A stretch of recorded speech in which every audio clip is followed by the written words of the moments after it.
Then if you take 5 million. Can everyone hear us okay? Just for the school, just for the Great. school. Then what about the other 85? Thank you so much for coming. My name is Natalie Sims, and I am the secretary for the Creighton's chapter of Alpha Iota Sigma. And we have organized and gathered 4 really extremely wonderful humans who are experts in their field, who are going to talk to us a little bit today about leadership through change. I'm going to read short bios that they've provided to me so that you know a little bit more about who we're talking with today. This is a very informal and very interactive panel. I have some questions prepared for them, but we'd love to hear some of your thoughts or questions that you have as you reflect on their responses to the questions that I already have prepared for them. Immediately to my left is Drico Parsons. He's going to represent the military industry for us. Drico joined the United States Marine Corps in 1992 as an infantryman and retired from active duty service in 2021. Thank you for your service. During his time on active duty, Drico had been employed to combat zones and has taken part in humanitarian operations throughout the world. He's served in frontline management, mid-level, and executive C-suite leadership positions, leading organizations ranging from 4 to 2,000 personnel. Drico has served in assignments outside the Marine Corps, working with the Afghan National Army as a combat advisor with the United States State Department, as the senior enlisted leader for the Marine Corps Embassy Security Group's Eastern Europe and Eurasia region. Additionally, Drico has twice served as a drill instructor, the deputy director for one of the Marine Corps University's non-commissioned officers' academies, and the senior enlisted advisor for a Marine medium tiltrotor squadron. Drico was selected by the Sergeant Major of the Marine Corps several times to lead Special Organizations, Headquarters, and Services Battalion and Wounded Warrior Regiment. As the Senior Enlisted Advisor for Headquarters and Services Battalion, he served as an advisor to several executive leaders and represented the Sergeant Major of the Marine Corps on multiple executive boards on his behalf. While assigned to Wounded Warrior Regiment, Drico was the Marine Corps' wounded, ill, and injured subject matter expert within the Department of Defense. He has received numerous awards for his leadership and valor in combat and has been recognized for his contributions to the community by the United States Army Sergeants Major Academy, the NAACP, and Omega Psi Phi Fraternity Incorporated. Drico holds a BA in Intelligence Studies from American Military University, an MA in Strategic Communications and Leadership from Seton Hall, and is a full-time doctoral candidate in Creighton's Interdisciplinary Leadership Program and a part of Cohort 45.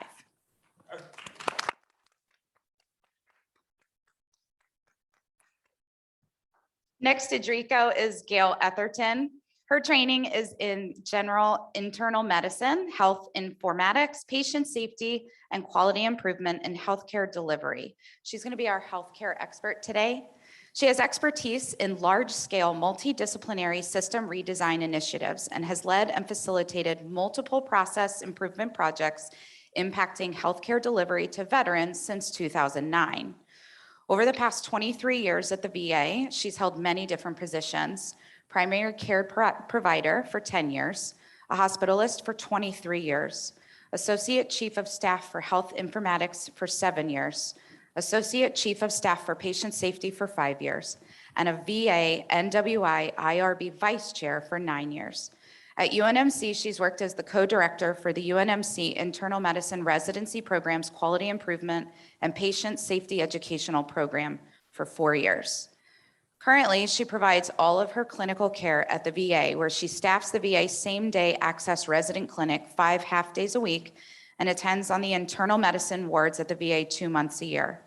Her work at UNMC includes instruction and mentorship of residents and medical students in patient safety, quality improvement, and internal medicine.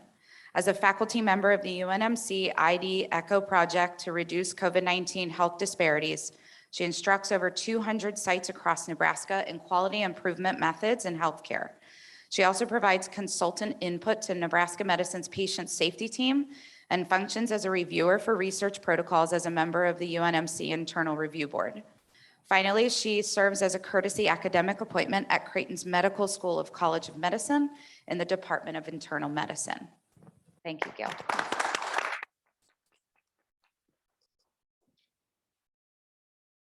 Susan Toohey is going to be our education industry expert.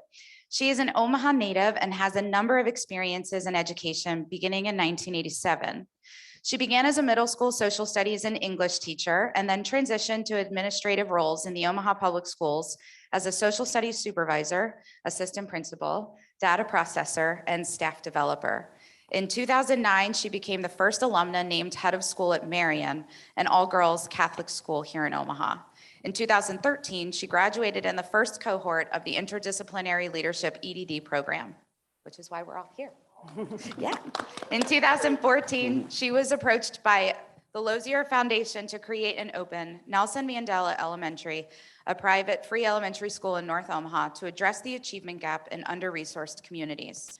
The school opened in 2015, and the data has demonstrated that the model is working and the gap can be narrowed with specific initiatives to engage families, use a culturally relevant curriculum, employ restorative practices, and focus on the whole child. She recently completed her superintendent's endorsement and splits her time between head of school at Nelson Mandela Elementary and director of educational initiatives at the Lozier Foundation. She has 3 adult children and has been married to her husband, Mike, for 34 years.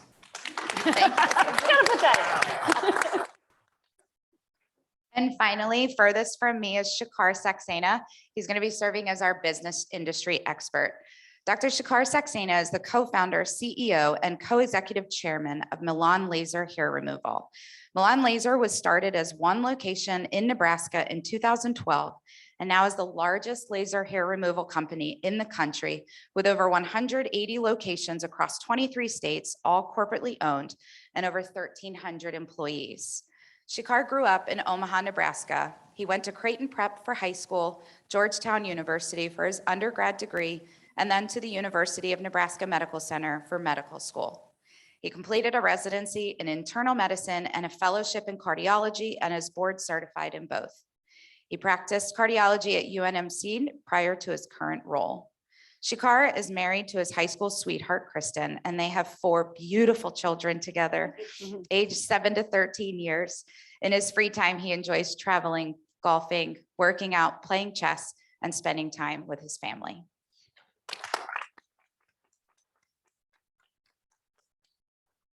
I'd love to start with general questions for the whole panel, and feel free to join in as you'd like.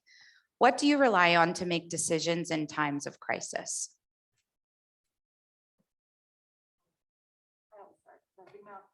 Here. So I think in healthcare, it's a little bit different because we train for crisis. And from that standpoint, I think military does too. So you can chime in on that. But I think preparing with simulated exercises really goes a long way. So we do a lot of preparation and planning. So when the emergency crisis happens, you're doing muscle memory and that kind of thing. So I kind of apply that to every day at work in terms of emergency crisis, trying to plan ahead, look ahead, this kind of thing. And then I do think common sense goes a long way. And we always talk about when you get to a code, someone's dying, right? Check your pulse first, right? So make sure you just keep calm and think about that and do common sense. So I think those are 2 really rock solid things. Plan ahead and be prepared as best you can, because things happen. And otherwise use common sense. So that's all I have. And I think I'll dovetail off that. So when the pandemic hit, a big crisis, right, for schools, I'm not prone to panic. And I think that's really important because some people had very knee-jerk reactions that this is impossible, and being able to step back, ask good questions. And then secondly, don't have decision paralysis. So in a time of crisis, ask good questions, but also needing to make a definitive answer, even if it's not the best one right away, making some decision needs to happen with further plans for making future decisions. But I think that in times of crisis, people are looking for answers. They may not have all of them, but being able to answer some things make people feel more comfortable. One of the things that I found is critically important during decision-making during times of crisis. I spent nearly 3 decades living in one perpetual crisis after another. I can, I'm sorry. I can get louder. If you tell me I need to be louder, I will. Check. One of the things, several things, was leadership development. And I don't mean from a very surface piece, hey, we develop your leaders in your organizations.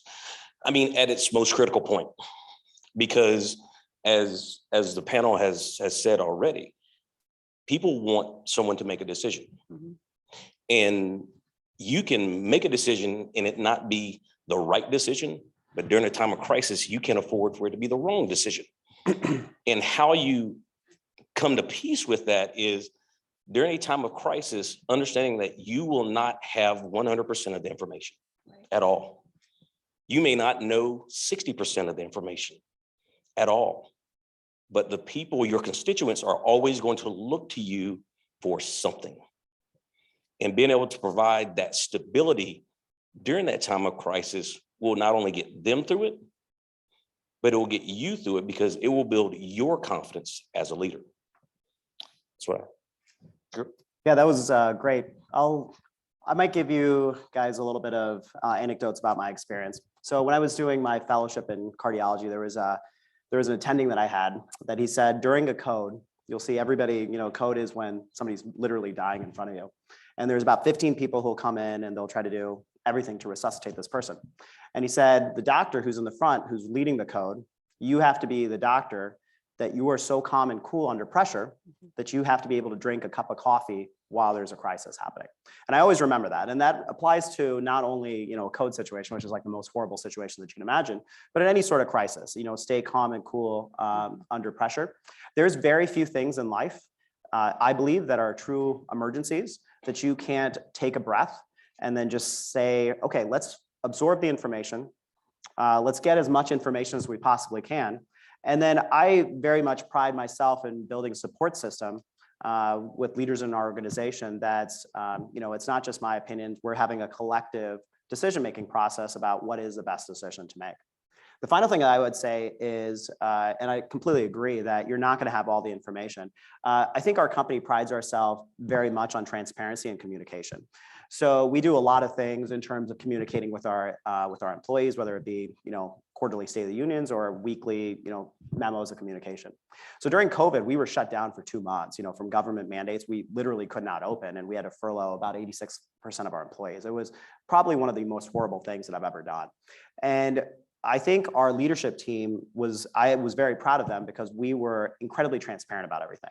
We said, listen, this is what's happening. We honestly don't know what's going to happen. We don't even know if our business is going to survive this, but this is what the information we have. We're trying to make the best decisions possible with the information we have right now. Thankfully, we got through it and everything like that. But I think it's really important to be transparent and then live by your core values, whether it be your company or your own personal core values. I think it's incredibly vital. Thank you all. You've hit on some of the other general questions that I have for you, so I'll skip ahead a bit, but what do you think is the most important leadership lesson that you've learned or best practice that you've gained from leading through a change or a crisis? I think that what I learned was that people wanted me to be able to say, the pandemic will be over on April 14th.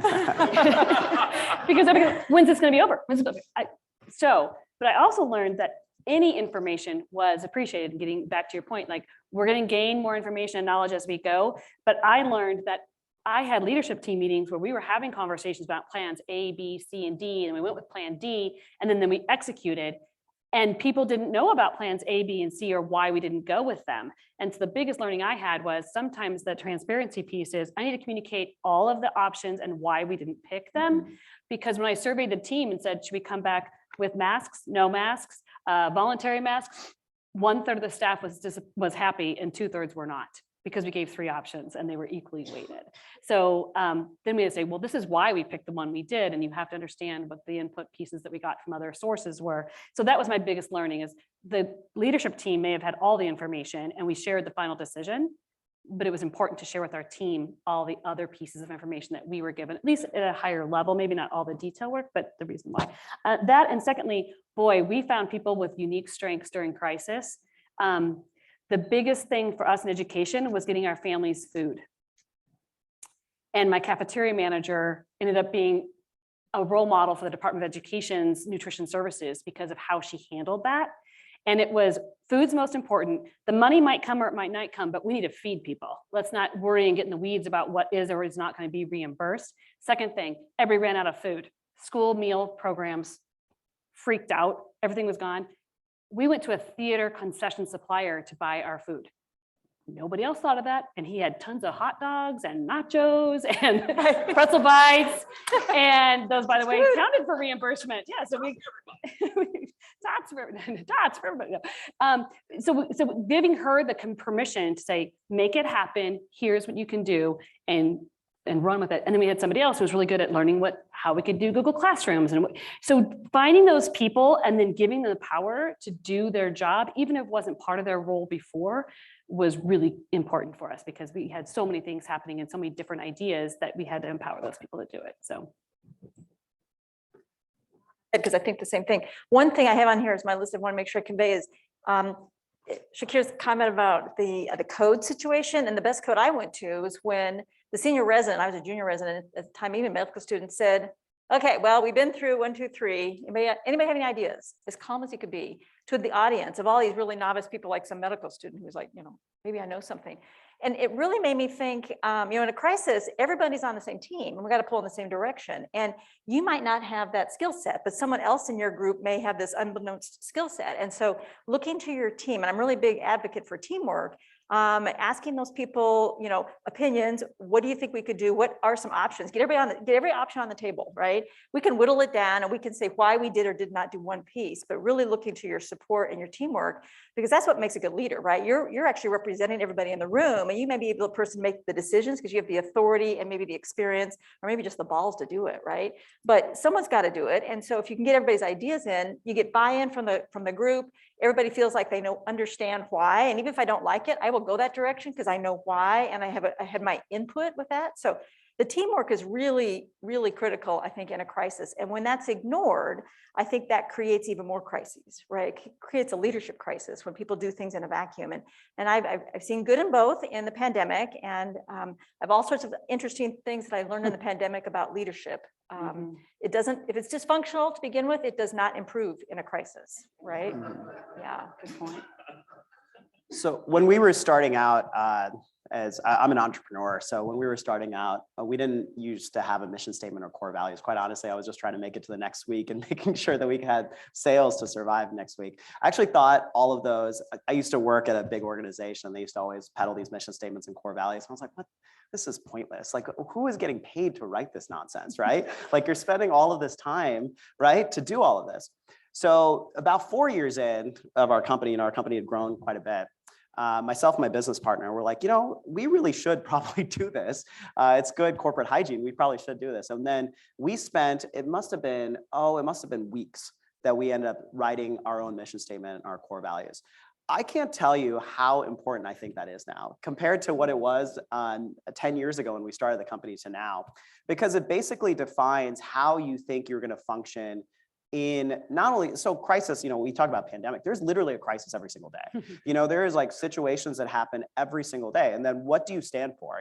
For our company, just to give you a couple of them, we respect diversity. We are an ethical, transparent organization. We wow our customers with world-class customer service. When you have those things written out, as well as a mission statement that this is what we're trying to achieve, then a crisis comes up and you're like, okay, well, let's talk about what we stand for. It makes it a lot simpler to really understand how to navigate those. So I would say not only from a business standpoint, but from a human being standpoint, it's what are your own core values? What do you stand for? And that, I think that allows you to, navigate any sort of crisis, whether it be large or small.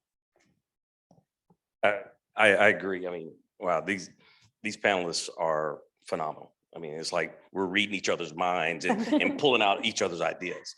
Shakir, you hit the nail on the head. A mission statement. So in the military, we don't do anything without having a mission statement, a leadership philosophy of sorts, not of sorts, it's actually what it is. And so I've seen it from all levels. I've seen it from being a private and being subjected to someone's stupid leadership philosophy and thinking, what is this thing? I'm not going to read that and ball it up and throw it away. To being a non-commissioned officer and taking really on what the institutional's core values are and really beginning to understand how to live it. And that delves into what it means, what I found in the military, that it means to become part of the military culture. You spend your first 4 years trying to figure out what the military culture is. Do you like it? Do you not like it? I went to boot camp and they treated me like crap. And now they want me to do these things, right? And then your next 4 years, if you decide to move on, you do what we call, you buy into the program. You become a company man or company woman. You really start to live it at that particular point. And then you get into the executive leadership perspective where you're casting your thoughts, your leadership, for philosophies, your mission statements to your subordinates, to your constituents. And if they don't believe that you are living what you said is, then they won't work for you. The organization will become dysfunctional. And when the organization becomes dysfunctional, a crisis will happen when you least expect it. I'm a Mike Tyson fan. He has one of the most memorable quotes that I have. I'm probably going to get it tattooed. Everyone's got a plan until you get punched in the mouth. To that end, whenever you look at it from that perspective, that's a crisis. Not necessarily the physical altercation. It could be COVID. In the military during COVID, we didn't stop working. We didn't stop coming to work. We continued to deploy. A crisis emerged in the Ukraine. We continued to figure out how we could assist. Crises were still going on globally, and we were still functioning. We were abiding by pandemic rules. We were figuring out how to educate our children on DoD, the DOA school bases. We were still leading in leadership. We were training in leadership development. We didn't stop working, but we had to figure out the pandemic. We didn't stop going into harm's way. We had to figure out COVID, being socially distanced on a C-17 and C-130, evacuating hundreds of Afghanis out of Afghanistan. We had to figure it out. And we relied on the innovation of our young subordinates because they understood the mission statement. They understood the leadership philosophy. And in the absence of commanders' intent verbally being given, they were able to reflect on what the organization's values was, what the organization's mission was, and how they're expected to conduct themselves as leaders. That is my reflection. My reflection is I wish I had more time to tell you how much I messed it up. And I think every one of us could sit here and go lament about our flaws, but that's where the real lessons are. And learn from that and continue to reflect on it. I thought you were going to do an impression about Mike Tyson. That would have been. Don't test him. I'd actually love to stay on this core values mission statement. Shakar, it would really connect with this question. What steps, keeping in mind Milan's core values, your mission statement, what steps are you taking to ensure that you have distributive justice and equity within your organization while keeping in mind those mission statement and values? Yeah, this was, I appreciate this question. This question was, I didn't really know how to answer this. There's a couple different ways to answer this. I think our culture in our company, I think, is stronger than any company culture. Obviously, I'm a little egotistical when I say that, but I have some people from Milan here, and I hope they agree with me that I think our company culture is amazing. And how that happens, I think how that happens is, once again, communicating, significant communication about the core values. And I wanted to go back to one of our core values with respect to diversity. So just talk about laser hair removal just for a second. So laser hair removal just historically was, it was thought to be not be able to treat brown skin. It was thought to be not being able to treat people of, the transgender community. And so there's actually companies out there, believe it or not, that buy lasers that don't treat certain individuals. So you buy, because there's certain people that, you only have a certain laser that can treat Caucasians, for example. And that's just from a financial standpoint, you do that. So when we started the business in 2012, we actually specifically, when we were thinking about what we wanted to do, very important as an Indian immigrant, to ensure that diversity is respected, we pick lasers that can treat everybody. And not only is it from an employee standpoint, but it's from a customer standpoint as well. So we have dedicated sites on our website that talk about that not only are you going to be respected, we treat thousands of people like you that look like you, whether you're, black, white, polka dot, whatever, whether you're transgender, who transitioning from male to female, we not only are we going to respect you, we do this so much that we're superior in that. So I think the culture is that we respect diversity not only from an employee base, but from a customer base.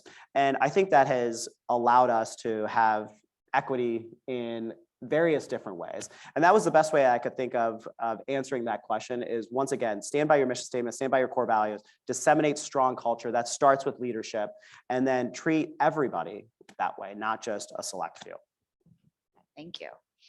Drip, one of our fearless leader, Dr. Georges, talks a lot about the workforce now having multiple generations and having to work with different generations. So in the military, how do you specifically work with different generations, keeping in mind the mission and philosophies of leadership of the military, but how do you navigate being a leader of 1, 2, even 3 different generations? And sometimes 4. So when you, Sometimes 4. yeah, you take in some of our executive senior leaders in the Department of Defense, it's complicated, to say the least. From having been a recruit, going to boot camp, you stand and you hear the institutional core values. In the Marine Corps, it's honor, courage, and commitment. We adopted those in 1996. Now think about that. Over 3 decades, almost 3 decades, those particular core values have stood the test of time. As has the mission of the Marine Corps. And other services in DoD, they're written into law, congressional law. Those things haven't changed, unlike many organizations where they go back and reassess their mission statement, their core values, to ensure that they're keeping up with the generational changes. We, bless you, in the military, we initially assert that you want to adopt our core values. And like any other, I can only imagine, other companies, before someone turns in an application, they like you for something.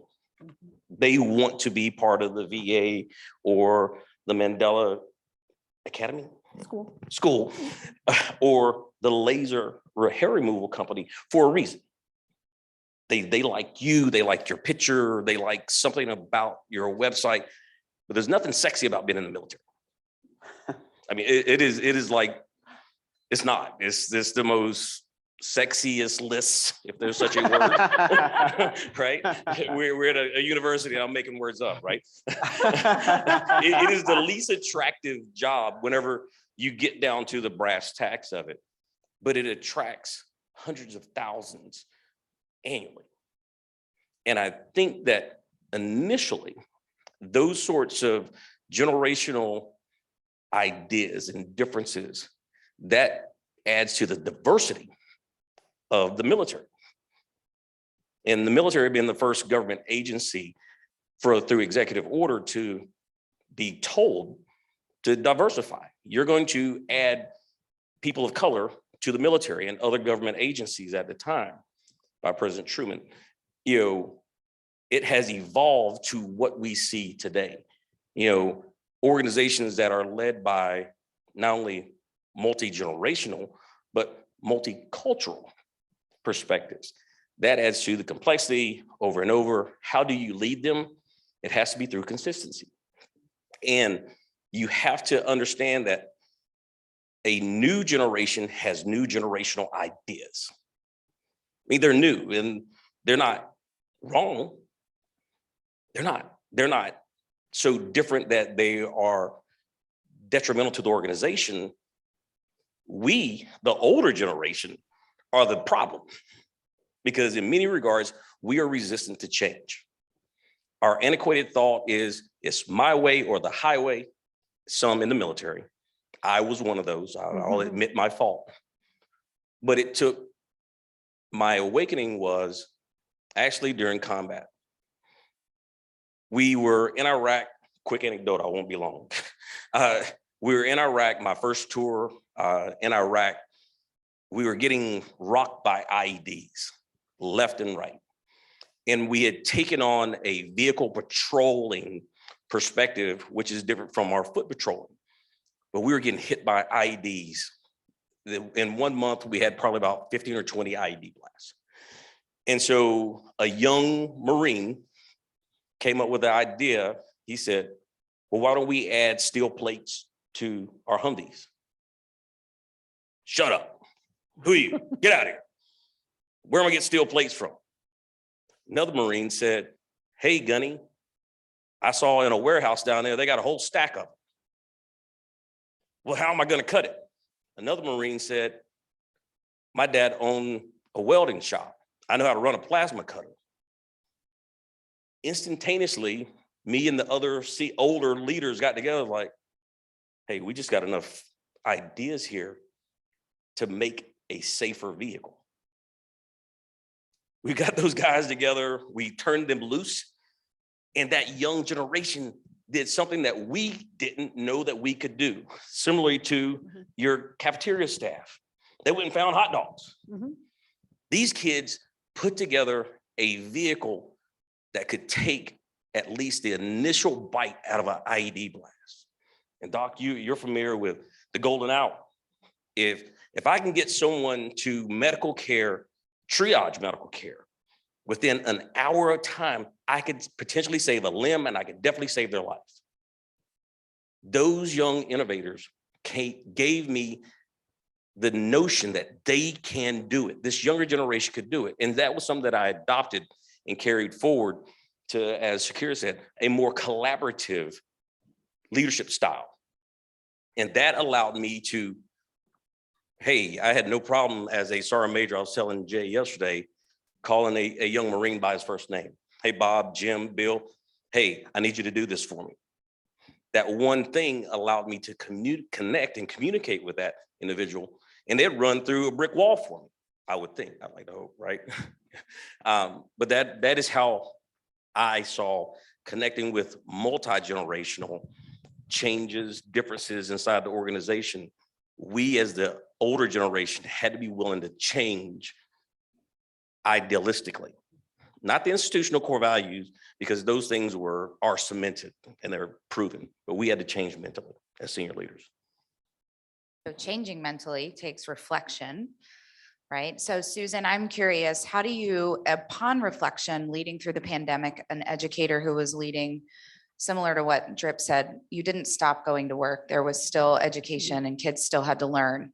How did you prioritize your leadership goals? And how did you reflect upon your approach during that time of crisis? Yeah, so the first thing was our priorities changed. We needed to support families first, and education was going to come. And we had to realize education is incredibly important, but that can't happen if you don't have your basic needs met. So had to change our focus. And then I realized that the teachers were going through things too. So, we often talk about what's happening to the kids, but teachers had kids learning at home, and they're supposed to be teaching in the classroom and teaching their own child who's distance learning from their school. And we needed to find a new approach for that as well. So we started having weekly Zoom meetings, just check-ins with our employees, and then doing team building activities through the Zoom. And we got very creative, and it was a lot of fun. We asked them what their favorite scent was, and then we went and bought those Scentsy plugins with their favorite scent and sent them to their houses saying, we're thinking of you, and this will calm you down. So little things like that. But so reflecting on what does everybody need and getting that feedback more intentionally, because I think when you see people in the halls and you have those informal conversations, but now when you're not in that same space, we had to figure out how we were going to do things differently in that. And actually some of those things have stayed. So we start every team meeting with a mission moment, getting back to your point. So anybody can share, what's a mission moment? How do we live our mission well today or this week? And that grounds people in the work. Also, I had to learn, I tend to think that I should just do everything because it might be faster. And I had to step back and again, realizing, and it became clear that other people had great skills and talents, and giving them that permission to do those things, and then let them know what the touch points were going to be. So you have this permission to do this thing, and then get back to me and let me know. So I'm in the communication loop, but you don't need my permission to do that. And that was something that was a good reflection for me to realize that you can empower people and let them know what the limits on that are. Like, it's not an unlimited budget though. You don't stay within these parameters, but do your thing. And then I got a lot better at doing some more reflection through writing. And I think that we need to take my to-do diary kind of thing really helped me realize what I need to stop and focus on. And we talked about the examine, and I think I do that every day anyway. And I think that's always what did I do well today? What am I thankful for and blessed? and then where am I going to go and push myself tomorrow? So I think that's always important. So getting back to those, the core values of the Jesuit education are also really important. You touched on the teachers needing something, and teachers weren't the only ones who needed something, right? I think during crisis, all of your employees or everyone Yes. needs something. Gail, we're really interested in hearing how you're addressing burnout in the healthcare profession, especially during the pandemic, but also during a crisis in general. How do you address that? So I think, and I might not reflect the general healthcare worker, and you can jump in here if you have a different opinion. I think, in part, when I signed up for it, it's like, I signed up for it. You signed up for the Marines, I signed up to be a doctor. So when the pandemic hit, I'm like, okay, time to dive in. And I think I was on the front line a minority percentage of the time relative to, say, a nurse who was a different position, who was at the bedside all the time. And that burnout is probably quite higher than what I experienced. But I think, realizing kind of your limitations, what can I do? What can I do? What's going to keep me sane? What really is going to be problematic, and what can I do? And what does my oath allow me to do? And where are the limits on that? Because I can't burn myself out, because then there's no one to be able to come and take care of people anyway. So I think deciding my own limitations and my own, what do I need to do to keep me happy and make sure I'm doing that, whether it's, for me, I like cooking, I like reading, I like playing with my kids. And I took up jewelry making because I like to do something. I mean, I took up some hobbies just to kind of do me time during that, because I worked every day, right? In fact, I worked more in the pandemic. My whole block, everybody was outside doing stuff. And I'm like, yeah, I'm going to work every same hours, even more hours. So finding me time was helpful. I think our nurses really struggled with the burnout because they were there seeing the emotional drain. And again, I only had a couple experiences where I had that incredible, just angst of the emotional experience. But I know our residents certainly did, other staff physician, the ICU team certainly did.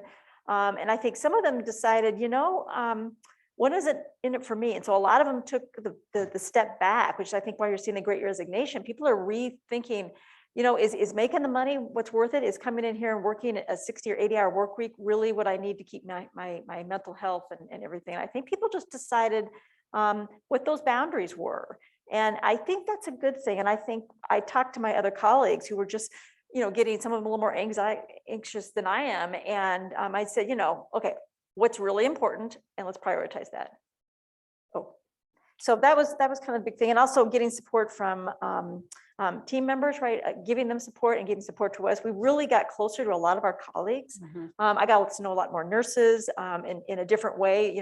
When the pandemic first came out, part of my role at the VA was to help coordinate the PPE, which was, in short supply.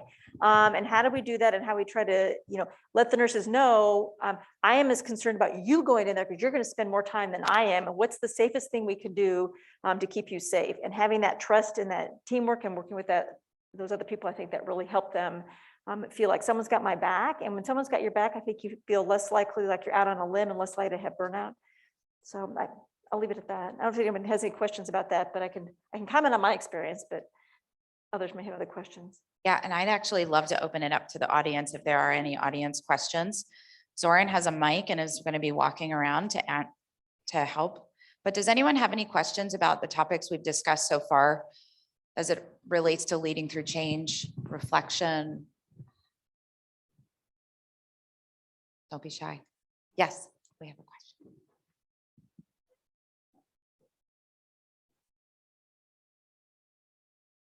My name is Kevin and I work at Marion High School.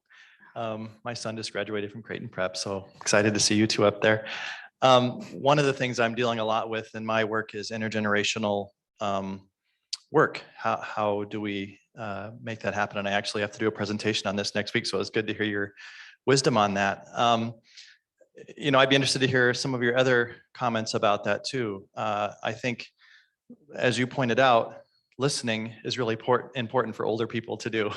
And that's really hard to do when you think you have the right way of doing things. And so as I'm working with these different groups, getting older people to listen to younger people is a big challenge. And it takes an aha moment kind of like that, like, okay, I'm going to let my ego go and I'm going to let this happen.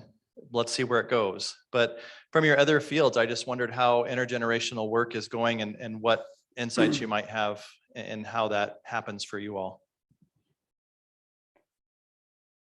I can tell you from the elementary school side, we had a grandparent special person day. And the kids teach their grandparent or their special friend something they've learned in school and try to have that conversation and talking about the wealth of the community, and that knowing that the family is the first educator of the child. And so honoring that as well in whatever shape or form that comes in. At our school, only about 8% of our children have both biological parents living in the home with them. So that model has to be, that's not our model. So we have to have the other one and honoring all structures of a family and what that means. And then also taking, when you talk intergenerational, we have educators who, I could be the mom to almost everybody who works in my building, you know, by age. So, but also hearing what their experiences are and understanding the digital age, I think is a big piece of that conversation, right? And the joy of reading an actual paper book for somebody in one generation is not the same joy another person has, and they'd rather read on their phone or their iPad. But I think having those conversations, having conversation starters about those things is, you know, a good place to start. It's fun, and having people just share their stories. Storytelling is so important from both sides, the young person and the older generation. I'm not going to pretend like I have an answer on this. I think this is something that we have a challenge in our own company with. So our corporate office here is in Omaha. We have about 250 people there, and we have people aging from 60 years old all the way down to 21. And it's really interesting to see kind of the different thought processes of the generations. And I've personally, I've done a lot of reading on this as, you know, the millennial generation. Is there a different sort of mentality that the millennial generation has versus, you know, seniors or baby boomer generation, whatever have you. So quite honestly, I don't think I have a perfect answer for that. I think that's a challenge that we have. I just want to give just a couple anecdotes of how we deal with it. So my 13-year-old son is going to be interning at our company, and he's going to be interning at the accounting department, starting in like a week and a half, right? And I said, yeah, listen, you need to know how to use spreadsheets and Google Sheets. He's like, all right, I got it. And I was like, really? And he's like, yeah, I got it. And I was just like, okay. He's like, yeah, I just taught myself how to use Photoshop last week. And I was like, holy crap, man, that's pretty good. You know, that's really good. And then I have the same thing that we're recruiting, you know, people who aren't, you know, maybe not in the digital age, so to speak, and they don't have as much tech savvy. And that's not to be negative or anything like that. It's just a skill set that you have to learn. So that's one thing that there's a challenge that we have to deal with. But then once again, is how do you communicate differently between the generations and get everybody collectively on the same page? Once again, I don't have a great answer to that, but that's the challenge that we deal with in our own company as well. So I teach at the university medical center, UNMC, and Creighton too for that purpose. But we have residents, right? We have medical students. And what I realized, I've been doing this, medicine for 30 years now. I keep getting older, but they keep staying the same age. So the gap keeps getting bigger. And what I struggle with every July, right? July's coming up, is there, the brand new baby doctors come out, and I'm like, shouldn't they know that? Like, and we all kind of scratch our heads like, well, I could have sworn last year that group or that age group knew it. But again, the gap keeps getting bigger, and I have to remember what it was like to be in their shoes. And you can't get mad at them for not knowing something because they may not have learned it yet. And then they look at me like, oh my God, let me give me your phone, and they give it to me, right? Because I'm like, can you not figure this out? I'm like, yeah. And so what you realize, you have different skill sets, and as a team, you get together. I'm a big on teamwork. I have 3 years experience, and I may not know the latest med, I may not know the dose, but I know sick, and I'm calm and cool in a crisis, and I can get shit done. And so, from that standpoint, that's really helpful. And people come to me are like, how do you get this done in the VA? I'm like, I don't know, but I'll figure it out. And I think knowing what the resources are, like these guys, they're coming through, they're amazing kids coming through, and they know all sorts of stuff, and they know it in their heads. And if they don't, they know how to look it up, right? I was in the old day where I carry all my books, my white coat, because they have it all on their phone. I had to have it in my head or my book or carry it. So it's very different generational. And then I think of the older doctors that we work with, and we had some retired doctors, in their 80s. I'm like, time to maybe go, but what they needed and what they needed, true, and what they could provide was their physical exam skills were outstanding. I'm like, I just get an echocardiogram, right? Ultrasound of the heart, sorry. I just get an echocardiogram. They're like, come listen with your stethoscope, Gail. Let's hear this final, whatever murmur. And so what they had was a lost skill set, right? And they could come and they would round with us. So we had a guest person. I was the attending of record with all these baby doctors working with me. And then the senior doc would come through and he would pull them aside and do physical exam with them. So we were able to leverage all of our strengths to be a better team and have everybody learn from it. So, doing that and it takes a lot of time and also takes a lot of open-mindedness for people to be able to say, I can learn from that old guy, or I can learn from that young person coming out of here who's, he's been a doctor for 2 days. What does he know? Yeah. Sometimes I'm so happy. I'm like, oh gosh, I hope they have a plan because I don't know what to do. And they're like, I think we're gonna do this other two. I'm like, oh, good. They really are. It's really fun working with different generations. Gail really sparked something for us. I think it's also, for us, it's very important that people don't get egotistical about their knowledge. I think that's really important. So for example, I have a very hard time not doing it myself. And if I don't know it, it's very difficult for me to, honestly, it's hard sometimes for me to ask for help, but it's your strengths are your weaknesses. So that's a big strength of mine because then I just figure stuff out. I like Google stuff, I look up the IT stuff, I fix my own, whatever I need to do.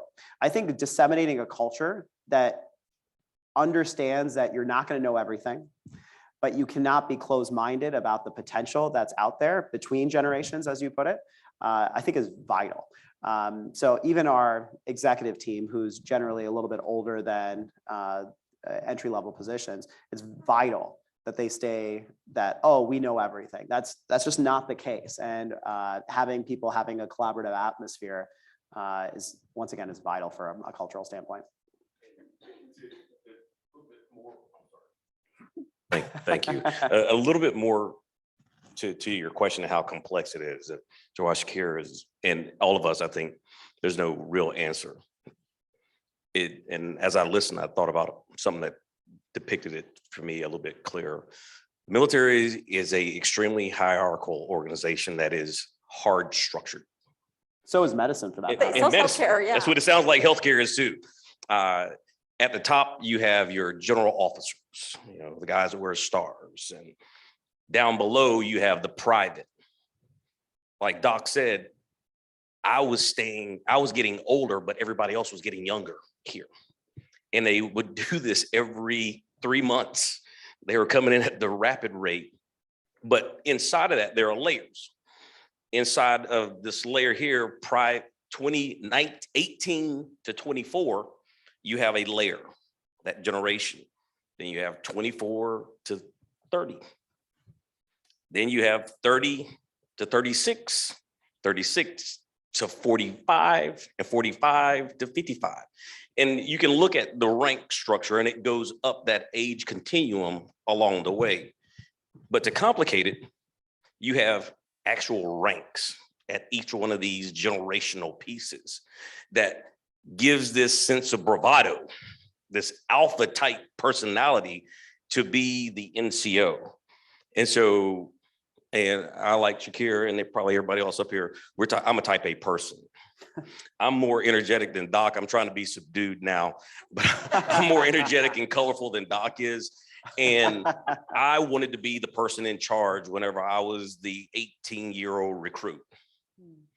Whenever I got out of boot camp, I wanted to be the NCO that was in charge, and I wanted to do it as fast as possible. So you have these people that are moving rapidly through these age continuums, these generations, and I found myself in a older age continuum as a younger person, and people asking, how did you get here? Mm-hmm. And then questioning my decision-making. Because I was young. How did you get here? There's no way you know that. Well, I just showed you I did, pal. And now we're peers. So you have, in some regards, having conversation with a peer now that I was their subordinate 2 years ago, 3 years ago. That adds to the complexity, but someone took a chance on my innovation. Someone took a chance on allowing me to blossom where I was planted. And that allowed me to see things from a higher level. And because of those things, it took a bit because I became toxic inside of there too. Because I moved up so fast, I started smelling my own success, if you will. And in doing that, I started doing what the older people were doing, except I was a younger dude, if that makes sense. You know, I wanted to be the head doc. I wanted to be the chief surgeon, but I was that new baby doctor down here. But I was Doogie Howser. You know, I was moving. I was successful because I was aggressive. I was aggressive because I thought that was what was expected of me. And the expectation was the thing that drove me and my desire to be the best. Now, I'm not saying that I was the best. I convinced somebody that I was. That's all I'm saying. But inside of there, I had cultural conflict. Me trying to assert myself inside of an older culture, and an older culture attempting to learn what got me there and accepting me inside of it. So adds to the complexity. Lauren, do we have any questions from our Zoom participants? I want to make sure that we honor their space and time. Do we have any questions from them? Not right now. So if we do, just flag me down. Do we have any other audience questions? Yes, please. I'm Teresa. I'm a school counselor in California. One of the things that I had to do, it was my first year in my position, and I'm the only one kind of in line with the director of my program. And I kind of take on the leadership role a lot to make change. And so one of the things that I really struggled with was organizational conflict and how to address that between myself and teachers, because like we said, and you mentioned it, like this cultural difference of how to address conflict. And it comes back to our own personal childhood, right? How was conflict established in our own homes, and how do we treat our coworkers and colleagues in that way? So how do you deal with conflict, passive aggressiveness for some people and others without, like, I know I'll just kind of throw it under the rug because I can deal with it, but that doesn't work for if you want to continue to grow your organization. So what do you guys do about conflict? I'm confrontational, so I mean, I'm just going to be straight up with you. I am too. I'm very direct. Yeah. I don't do well passive aggressive. If someone has something to say to me, I'm probably the first one that's going to say, "Hey, I think we need to have a conversation." And that typically, quick anecdote, because people get froggy over the phone. During the pandemic on Zoom, somebody will get froggy and snap and say, hey, I don't agree with you there. Hey, I'm coming to your office. I'm coming to see you. Let's talk. And whenever I show up in their office, oh, hey, Ed, how are you? How are things? Nah, Joker, we're going to talk about what we talked about 15 minutes ago. So, but that approach you can't take a sledgehammer whenever you should be using a scalpel to resolve the problem. I learned that the hard way.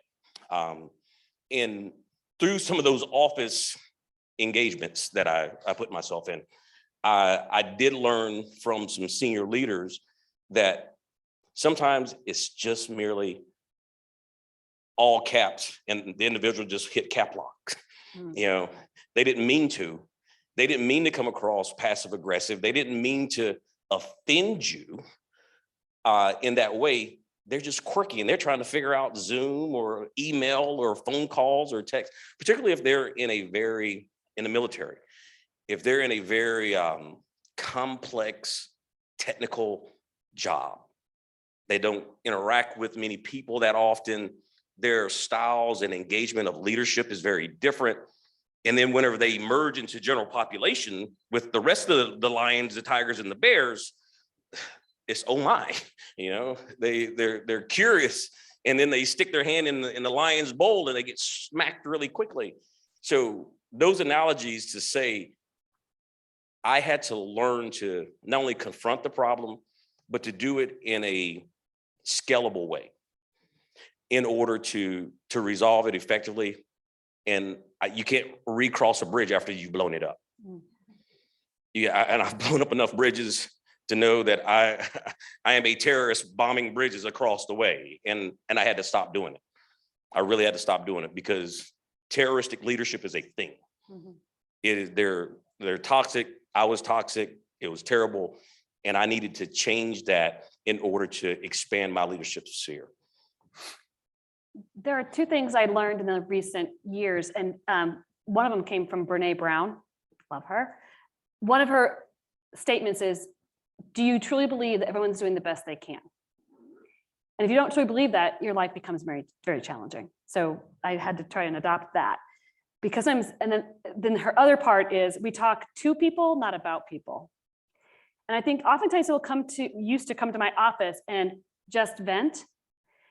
And I had to learn to say, venting never really helps anybody. But if we want to problem solve, let's do that. What's your goal in this conversation? And so I had to restructure how I had people come to my office. And guess what? People stopped coming to my office as often. I don't think the problems necessarily changed, but they knew if they're coming to my office to talk about someone else, like, we're not going to talk about someone, we're going to talk to someone. Do you need me to help you facilitate that conversation? Like, no, I don't want to make waves, but you're talking about them. And that's not good for our culture. So then we need to, if you're going to come to me, then we're going to make this happen. We're going to have this, it could be a facilitated conversation or you're going to do it on your own, but we're going to walk away with a plan. The second one is I learned a great strategy just this year that, like you said, people don't always intend how their message is received. So if I start a conversation like, the story I'm telling myself is that when you sent me that email, you were yelling at me because it was all in caps. Can you help me with that story? Totally changes the way I used to say, why did you write that all in caps? Were you mad at me? Because immediately it puts somebody on the defensive. So that one liner, I've used that. Now my husband uses it. The story I'm telling myself is you didn't let the dog out and that's why he had an accident. Yes, that is the correct story. But I think, I really think that I used to believe that people needed a place to vent. I have changed my philosophy on that in the last 3 years. And it's made me a healthier person because then I carried all that on my shoulders and I became triangulated with other people's issues.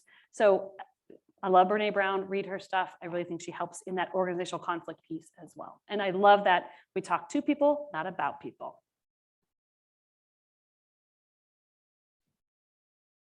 That's quite good. That was it, yeah. Mic drop. No, Yeah. it wasn't me, I stole it. Well, That was so great. my background in my other background is in patient safety, where we talk a lot about, errors in medicine, unintentional. People don't come to work to harm people, but shit happens, right? So part of the thing is to get rid of the hierarchy, right?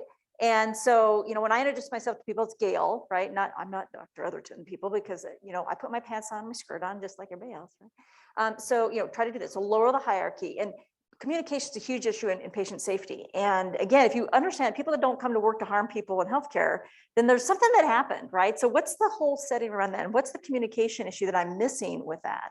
And some people, I think, in terms of conflict, to kind of get what you're asking, and I'm a bull in the China store. You know that particularly. We've crossed bridges before, but we understand each other. That we have respect for things, having respect for the person, right? Understanding that I want to be clear about what we're talking about, right? I find that offensive.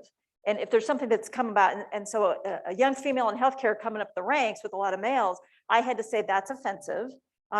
And I said, let me repeat back to you what you said. And then they're like completely horrified at what they said. They didn't intend to harm me. They didn't know. But a part of it, they were just ignorant about how it came across. So I think calling them on that language is helpful, and try to be very respectful with it. And I don't shy away from conflict either. I mean, I'll argue with the post, as my family will attest to. So I had to learn a little bit of backing off too with that. And some of that is recognizing when I think, and particularly in the patient safety arena, if I think that leadership isn't leading us to do the safest option, I will present my arguments. But there comes a time and a place when I have to say, we are going to part ways, because I don't agree with that. So what are my boundaries? What's my personal value? And what do I say what I'm going to do? And find your boundaries, right? Just, because I'm not going to be an institution if I can't align with something or do something with that. And knowing, when to quit, when to leave is also an important thing. My dad was in personnel, and one of the things that's come back to me over and over again was he said, there's a time and a place to get fired, and I really, my first job, I got fired because I refused to work the 42nd hour taking care of someone with chest pain. I've been up for 42 hours, having worked 139 hours in that week. And I was like, I'm not capable of taking care of this patient, and I refused. And they said, oh, there's no one else to do it in our group. This I was private practice, and I was like, I'm done. I'm not doing that. And I'm like, that's a time and a place to get fired, right? And so as I got older, I kept that in the back of my mind. And as I got older, when I had conflict with people where I really didn't think it was resolvable, after taking a couple of years to try to do it, I finally decided, I'm done. I'm going to step back from that. You can move on with that. We disagree. It's time to part. And instead of getting fired, I preemptively said, it's time to separate. And I think learning that, I'm so proud of myself, right? 55 years old, finally learned something. So, knowing when to stay, that's not for me, and it's okay. So it's okay to get fired, right? And it's okay to step back and say, that wasn't the outcome I had hoped. But that doesn't mean it's a fault on me. That just means sometimes I can't change people. I can just lead them to the water, right? My job, and change is everything in healthcare, right? I got to change the people. Patients have to change their lifestyle. You have to exercise. I can't have this, and this to eat. I'm like, I'm sorry, sir. Yes, ma'am. No, you can't do that. So we have to change the patients. You have to change everybody else in the healthcare system. They're always coming to something to do. The residents have to change how they do things. That's how they learn. So I always tell myself I can just lead them to the water. And my goal is to give them an informed decision, understand why, and give them all the tools to make the decision. But ultimately, they make the decision, and it's not my problem if they don't. And I feel like I finally come to that point where I'm okay with that, right? I'm sorry that you didn't want to get your COVID vaccine, right? Touchy point with me. But these are the reasons why you think you should. You don't want to, that's your decision. Any information I can answer for you to help answer some of those questions. I've had some wins, I've had some loses, but again, that's their decision. And so respecting that difference of opinion and respecting that conflict, as opposed to putting it under the rug. There's only, the rug gets to be like this big old, elephant under, and I don't do well with that at all. So if you can and feel comfortable with it, you don't have to be nasty or mean about it, but you can say, to your point, how did you approach it? And think of that from their point of perspective, and that might open the conversation up to be less confrontational, because my guess is most of the time it's just miscommunication. You're really on the same team, you just miscommunicate. Sometimes it's a power and control thing, but not always. So I'll leave it at that. Do we have any Zoom questions? I have one final question to ask all four panelists, but I want to make sure that I honor that time and space. Nothing? Okay, great. So we spent a lot of time in crisis and pandemic, and kind of want to lead out of here final questions with more thoughts of hope, and how do you lead your organizations or in your industries through hope and looking forward and being an inspirational leader in that way? What gives you hope, and how do you lead with hope through change?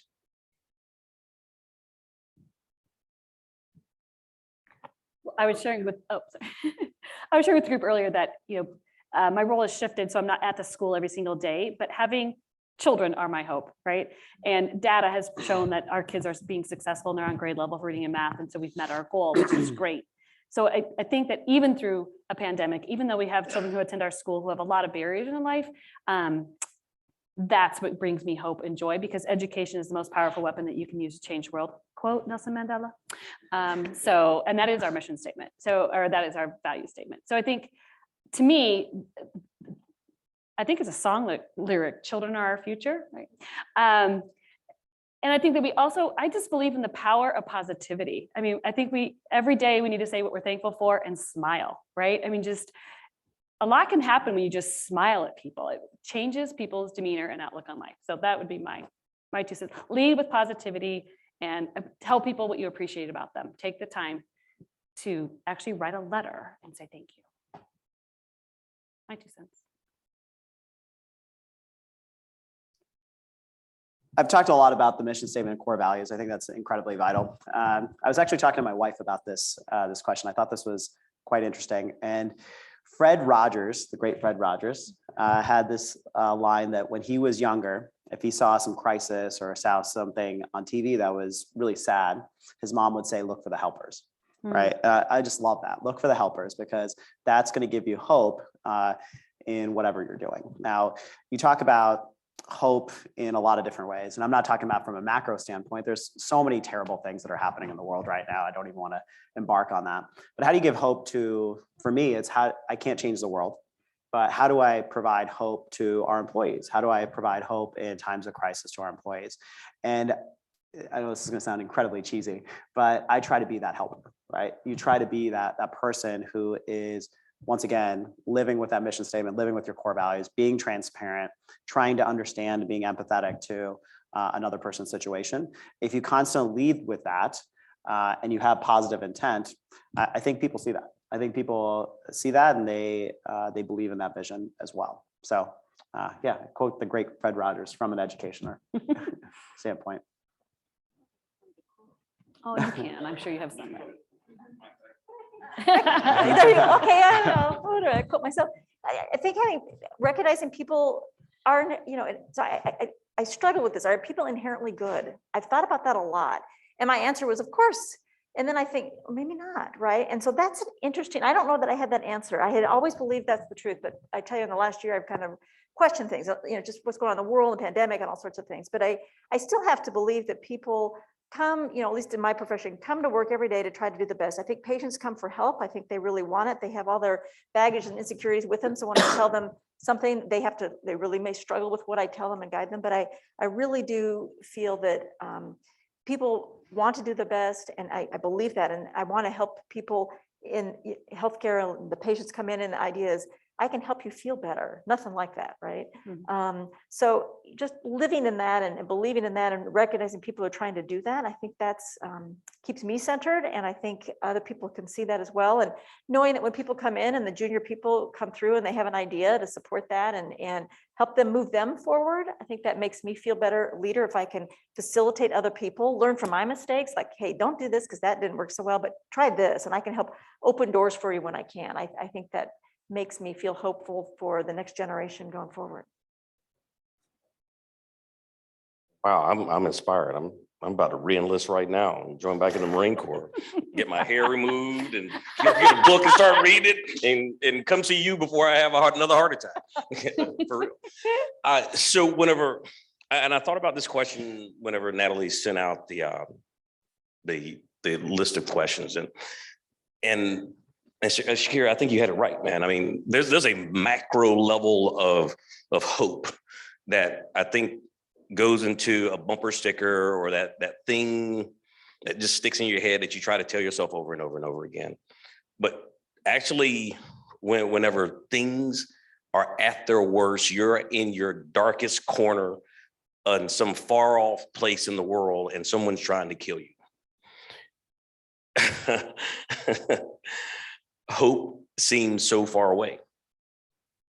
And in one instance in Afghanistan, I had to send a patrol out, and this patrol got attacked. And in this attack, the set of Marines did what Marines do. They ran to the sound of the guns to do what we trained them to do, to react to crisis. And whenever they got there, young Marine kicked the door open, did what he was trained to do, but he also lost his life. Another react team came up to get them. I heard this, got in the vehicles, and we went out to go support them to make sure they get through. There was a mission that had to be accomplished. So, but we had to get the casualty back to the fire base. And whenever we got back to the fire base, I mean, when something like that happens, you know you've lost something. That's that dark corner. And your dark corner may be different. I had to turn to those Marines and say, saddle up, we got to get back out there. That was one of the hardest things that I've ever had to do in my life. But that was perpetual. It never got easier. And whenever I said saddle up, I threw my stuff on too. I threw my helmet on, I got my rifle, put my flak jacket on, and I got up in the turret and I got on the gun. And those that have served in the military understand what that means. And they looked at me and they said, hey, what are you doing? Hey, just sit in the back. I got it today. Leadership by example. If you want to give somebody hope, fertilize your grit squid where you are, meaning get out from behind your desk, put the phone down, and go and sit and talk to your people. Go talk to them. See how they're doing today. Ask them about their kids. Ask them about their family. Simply ask them how they're doing. In that patrol that happened 2003, almost 20 years ago, I got a phone call as I was preparing for this from a young man that was the squad leader of that patrol. I haven't seen this guy in 19 years. Hadn't seen him, hadn't heard from him. I've often thought about it, but I hadn't seen him. He was mentally, physically broken, burned out. I won't say broken, he was burned out. And I couldn't pull him out to say, hey, you need to take a break. And then whenever he called me, he said, hey, is this Sergeant Major Parsons? You know, I'm retired at this point. I said, hey, yeah, this is Ed Parsons. How are you? Who's this? He gave me his name and I said, hey, man, what's going on? What have you been doing? And we exchanged pleasantries. And he said, I can't thank you enough. He said, because you saved my life. I said, nah, brother. I said, you've done that. You did that. So whenever we talk about hope as a leader, it's intangible. I hope that I have left a lasting impression on those that found me worthy enough to call me leader, to have left a mark on their life that is positive, so that whenever they reach their dark point, that dark corner, that cave in the middle of nowhere, that there is something that they can hold on to. I hope that I've been able to give them that. That's how I see it. Carr, Susan, Gail, Drip, thank you very much for your time, efforts, energy. On behalf of AIS, we have some thank you gifts for you. And Dr. Bloomquist has some closing remarks for our entire celebration here. But my personal gratitude, you've all had an imprint on my life. And I know the audience has learned some lessons about leading through change, and we look forward to your leadership. Thank you. Thank you. Thank you.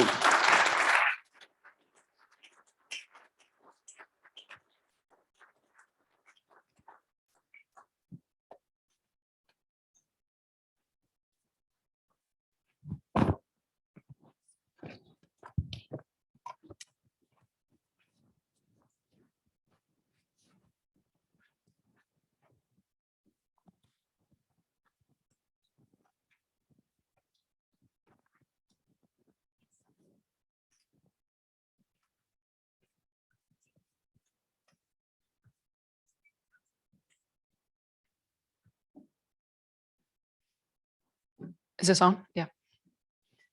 Thank you, Natalie, and our panelists so much for energizing and informative discussion. Thank you to Alpha Iota Sigma executive team, President Matt Woods, who I know is on the Zoom right now, Vice President Zoran, Treasurer Frederick, who is also on the Zoom, and Secretary Natalie Sims for organizing this leadership panel and the membership induction ceremony this morning.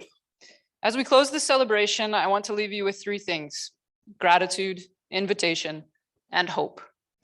It's been a pleasure being with all of you over the past 3 days.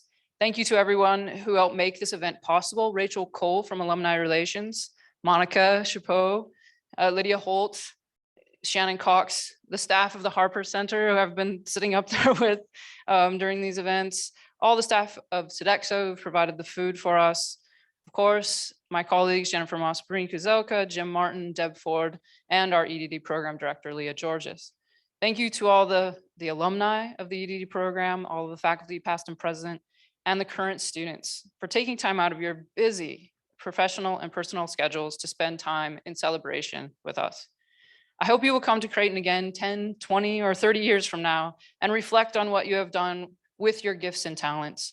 At graduation, we encourage students to go set the world on fire, as we've mentioned many times. Set it on fire with love and with change and hope. Our hope is that graduates will take the tools of modern social science inquiry to assess complex problems, to seek more, that is magis, to engage with people in their lives as whole people, acknowledging the contextual and detailed descriptions that bring to life care for the whole person, cure personalis, and rigorously apply methods important to social justice to be people for and with others. In these moments, when I am seeking language large enough to describe the gratitude, the invitation, and the hope that I have for all of you, I turn to poetry. And this poem, titled Working Together by David White, captures the essence that I want to convey. Working together. We shape ourselves to fit this world. And by the world are shaped again. The visible and the invisible working together in common cause to produce the miraculous. I am thinking of the way the intangible air passed at speed round a shaped wing easily holds our weight. So may we be, in this life, trust to those elements we have yet to see or imagine, and look for the true shape of our own self by forming it well to the great intangibles about us. In the Ignatian tradition, we are encouraged to go inside, which means to gain a greater awareness of ourselves, a greater acceptance of ourselves, and then to give ourselves away through awareness, acceptance, and donation.